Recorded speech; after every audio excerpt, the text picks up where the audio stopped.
अपने आप च पूर्ण योग मनाया जाता है। और अगर हम कहें कि काल सर्प से निजात पाने के क्या तरीका है जी, उसके बचने का, उसके निकलने का क्या तरीका है, सबसे बड़ा ये है कि अगर आप उससे निजात पाना चाहते हैं तो ये सबसे जो आसान तरीका है, हम जो हमारी जुबान में कहते हैं ज्योतिष शास्त्र में, नंदी श्राद्ध।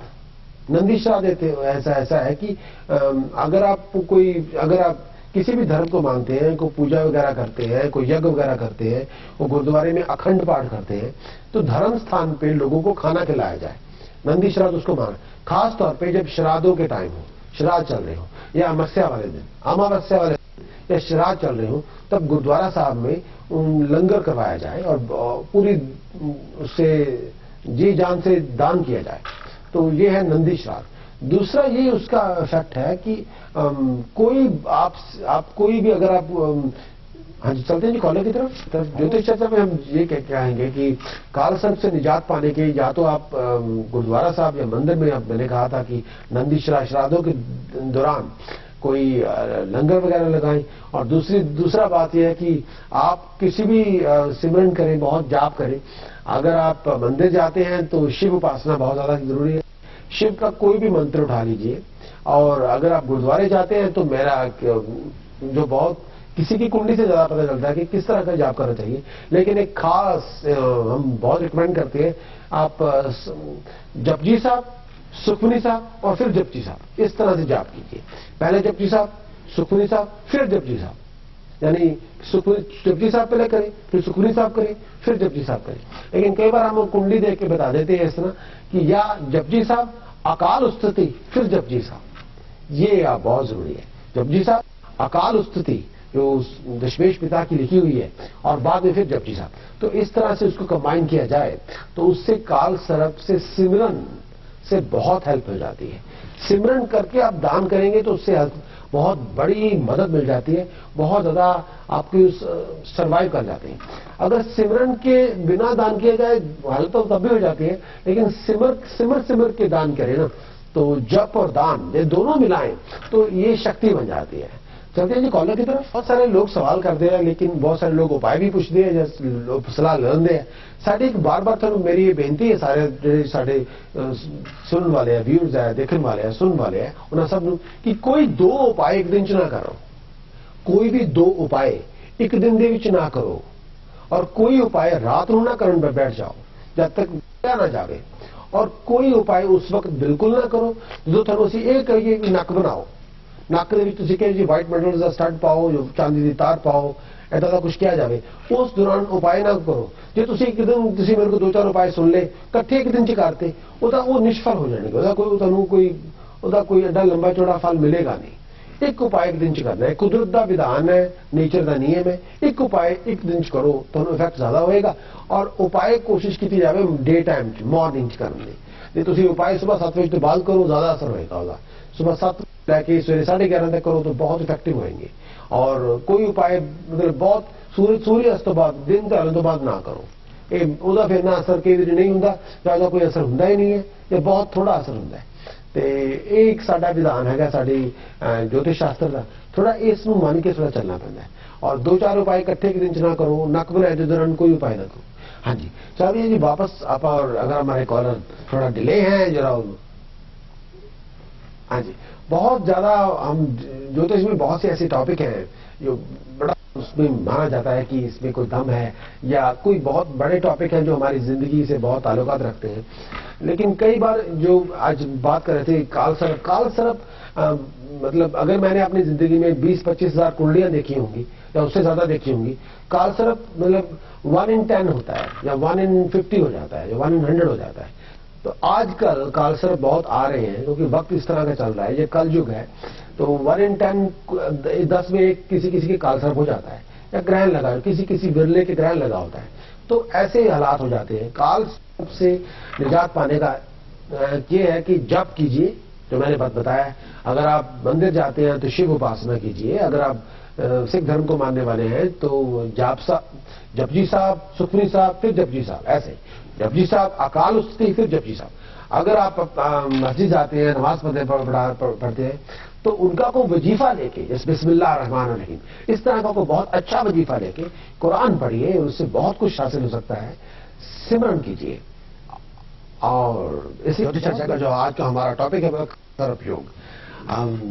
जब तक हमारी कॉल नहीं आती तो मैं आपसे फिर उसके बारे में बात करता हूं जो हमारा चलते हैं जी कॉलर की तरफ। आपकी कुंडली में राहु आपके लगन में हो और केतु सप्तम भाव में हो, इसके इस दोनों की पोजीशन के बीच में बाकी 7 ग्रह आ जाएं तो उसका असर क्या होता है।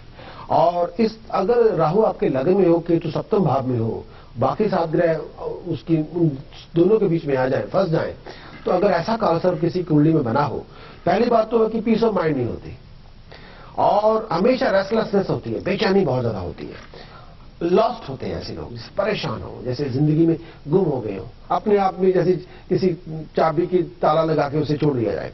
और दिमाग कई बार बहुत क्रिएटिव नहीं होता, बहुत पॉजिटिव नहीं होता, बहुत नेगेटिव थिंकिंग हो जाती है, बहुत ज्यादा टॉक्सिक थिंकिंग हो जाती है।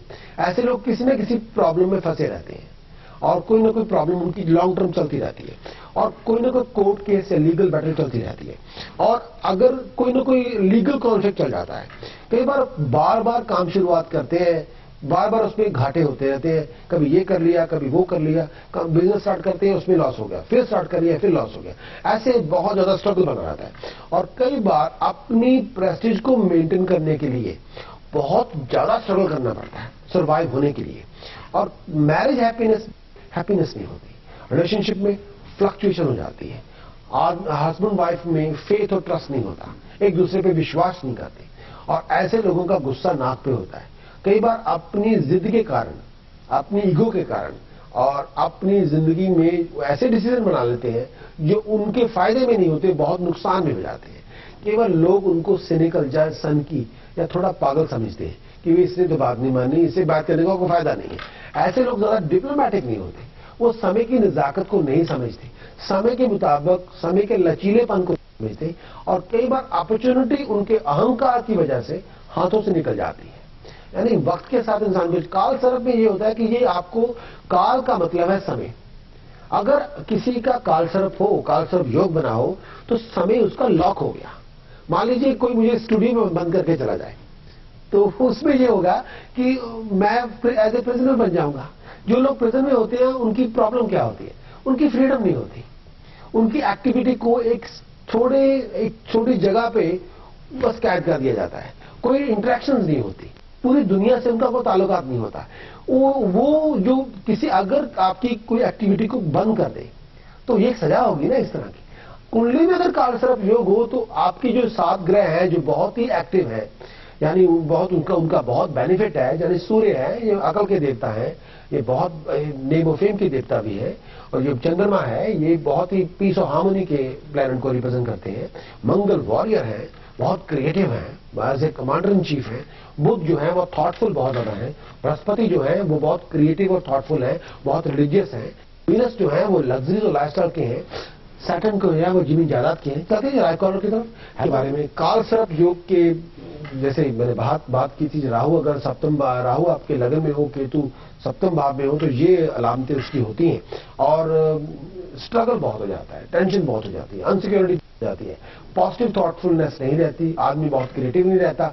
यानी आज ऐसे इंसान जो होते हैं प्रॉब्लम्स में फंस जाते हैं, या प्रॉब्लम्स उनको ढूंढ रही होती है या वो प्रॉब्लम्स को ढूंढ रहे होते हैं। बहुत स्ट्रगल बना रहता है, घर के अंदर सुख शांति नहीं रहती, हस्बैंड वाइफ के रिलेशनशिप में बहुत बड़ी फ्लक्चुएशन हो जाती है, यानी आपस में जैसे रिश्ता है वो एक तरह सा कायम नहीं रहता। अगर केतु लगन में हो, राहु सप्तम भाव में हो, तब कालसर्प के जो इस तरह का कालसर्प है उसका क्या असर होगा उसके बारे में बात करेंगे। अगर ऐसे कालसर्प योग हो तो आमतौर पे जो अगर केतु आपके में हो, सप्तम भाव में राहु हो और बाकी ग्रह एक तरफ से हो जाए, अगर इस तरह का कालसर्प योग हो तो या तो आप भाग जाते हैं या आपकी वाइफ भाग जाती है। हस्बैंड वाइफ का जो रिलेशनशिप होता है वो वर्कआउट होना बहुत ज्यादा मुश्किल हो जाता है।